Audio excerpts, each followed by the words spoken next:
Marvel's Mark Hazzard, Merc #5, hit store shelves and spinner racks in March of 1987, the same month that WrestleMania 3 occurred and the first Lethal Weapon movie was released. The story centers on Mal, a war buddy of Mark's. After Mal's sister is kidnapped, he calls on his good friend for help, but when the Merc catches up to the kidnappers, a shocking revelation could drive a wedge between him and his friend. Merc is a comic book series published by Marvel Comics under the New Universe imprint. The series was a part of Marvel's attempt to create a more grounded, realistic universe separate from their main continuity. The new universe was designed to focus on characters without traditional superpowers, presenting stories with a more real-world feel. Before I get into the creators involved, I want to talk a little bit more about the creation of the new universe. The new universe concept was the first line produced by Marvel Comics, utilizing a preconceived shared universe concept. It was created by Jim Shooter, Archie Goodwin, Elliot R. Brown, John Morelli, Mark Gruenwald, Tom DeFalco, and edited by Michael Higgins. What was interesting with the new universe was that titles were designed to operate in real time. A month would lapse in the universe for each month that passed in reality. The limitation of fantasy elements and the low-key nature of the characters' activities in the new universe gave the imprint a real-world feel, to seem like the world outside your window, which was the imprint's catchphrase. The new universe was heavily marketed but faced substantial problems. Jim Shooter had planned to recruit top creators, but this became unfeasible when Marvel's parent company, Cadence Industries, threatened to sell off the company, creating immense pressure for Marvel to cut costs and increase revenues. As a result, the new universe's budget was cut to nothing, and the titles in the line were staffed almost entirely by editors and creators who were new to the industry or otherwise could not get work elsewhere. By the end of the imprint's first year, 4 of the titles, Kickers Inc., Nightmask, codenamed Spitfire, and Mark Hazzard, Merc, were cancelled, while Starbrand had been downgraded to bi-monthly status, and Shooter himself had departed Marvel. The imprint was discontinued in 1989 after a total of 170 comics had been published. Many assumed that the new universe suffered from poor sales. However, all 4 series were solidly profitable right up until their cancellation. The actual reason for discontinuing the line was that with Marvel Comics in one of its most successful eras, it was felt that the staff and production resources would be better used on new, more promising series. The lineup's discontinuation was immediately followed up by a 4-issue limited series called The War, which was intended as the conclusion of the new universe. Back to this issue specifically, Doug Murray wrote this issue.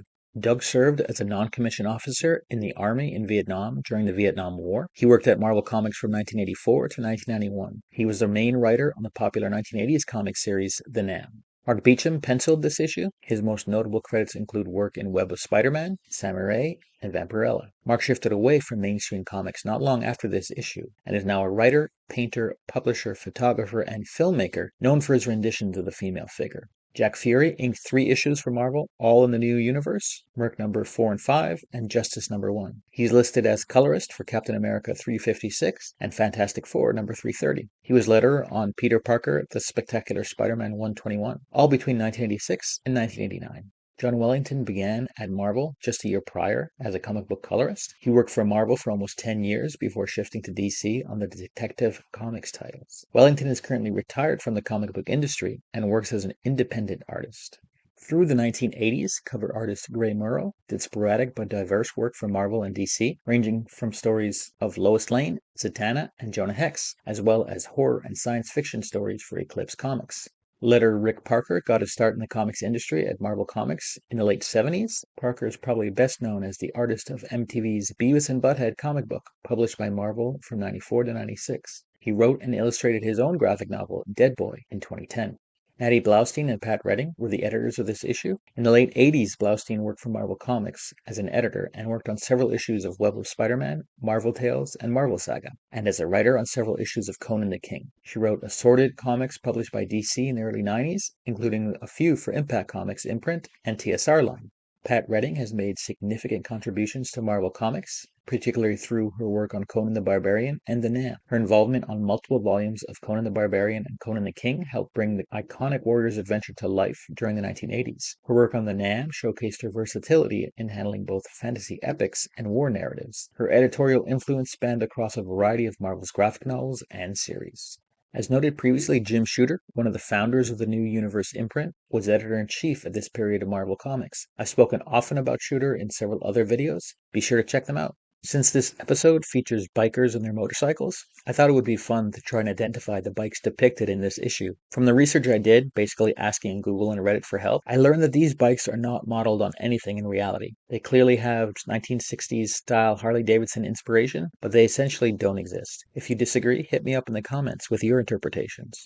So New York has changed dramatically since this comic was written. And while I don't have any post-COVID numbers to give you, here are some crime stats comparing New York City from 1987 to 2019. Murder is down 72%, burglaries are down 87%, vehicle theft is down 90%. The yin and yang symbol is often used when advertising martial arts dojos, even to this day. The use of yin represents a concept of evasion and non-presence. Yin means not being where the enemy expects you to be, using that to control their movements and redirect what they're doing. Yang would be conversely representing action and proactive technique. I tried to find a biker bar called The Wheel in New York's East Side. Then I tried nationally. Then I found something a little closer to home. There was a bar in Montreal, specifically my old hometown of NDG, called Wheel Club. If you have any seedy looking bars that you recommend, comment below.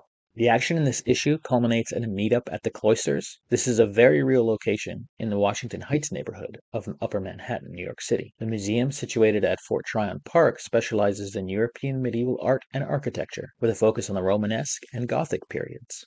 Having just reread this issue, I found the storyline fairly basic. The layout was slightly confusing as I was often unsure who was speaking, which is never a good sign. The two protagonists are too similar to easily sort out. Art design is okay, nothing too exciting. You can see the heavy 90s look was already starting to take hold, even in 1987, but it all felt a bit flat. Knowing what I know now, how Marvel had zero budget and strung together a revolving door of emerging talent, it is very apparent that this issue, and maybe this title, was rushed and slapped together with very little concern for quality and storytelling.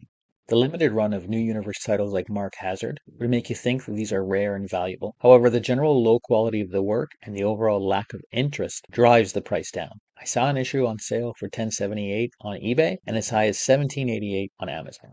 In 1987, there were roughly 789,000 comics published between the relatively few publishers in the market. The majority of these comics were Marvel, and the top title was X-Men. X-Men dominated sales of comics for 10 out of 12 months in 1987, the only outliers being the highly anticipated Punisher #1, released in March, and Amazing Spider-Man from June, which featured the marriage of Peter Parker and Mary Jane Watson. Just a year prior, in 1986, Marvel's parent, Marvel Entertainment Group, was sold to New World Entertainment, which within 3 years sold it to McAndrews and Forbes, owned by Revlon executive Ron Perelman. For more on what Perelman did with the company, check out my previous video.